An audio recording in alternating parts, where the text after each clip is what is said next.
ఈ సంక్రాంతికి ఇంకా వేరే సినిమాలు కూడా వస్తున్నాయి. అన్ని సినిమాలు ఆడాలి. మహేష్ బాబు గారి సినిమాలో యాక్ట్ చేసి పెరిగినోడిని, నాగార్జున గారితో యాక్ట్ చేసినోడిని, వెంకటేష్ గారితో యాక్ట్ చేసినోడిని, అన్ని సినిమాలు చాలా బాగా ఆడాలి. వాటిలో హనుమాన్ కూడా ఉండాలి. ఈ సంక్రాంతికి హనుమాన్ థియేటర్స్లో వస్తుంది.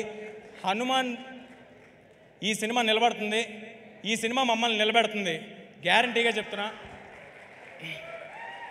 ఈ హనుమాన్ అనే సినిమా ఒక సూపర్ హీరో సినిమా. ఒక మామూలు కుర్రాడికి, ఒక బలహీనుడికి, ఇప్పుడు నన్ను చూస్తే బలహీనుడిలాగే ఉంటాను కాబట్టి ఇప్పుడున్న సిచ్యువేషన్కి కూడా సరిగ్గా సరిపోద్ది.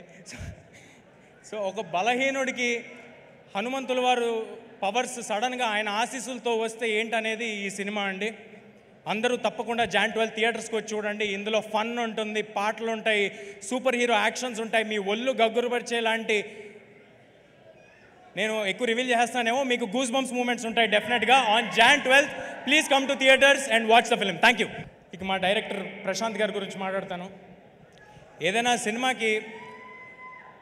సినిమాకి A to Z 1 to 4 ఎవరు అంటే ఒక 4-5 పేర్లు ఉంటాయి. కానీ ఈ సినిమాకి A to Z మాత్రం ప్రశాంత్ వర్మ గారు. ఇది ఆయన కన్న కళ. ఆయన నన్ను ఒక ఆయుధంలా వాడి ఒక రామబాణంలాగా ఇండస్ట్రీలోకి వదిలేరు. I'm very very thankful to Prashant గారు.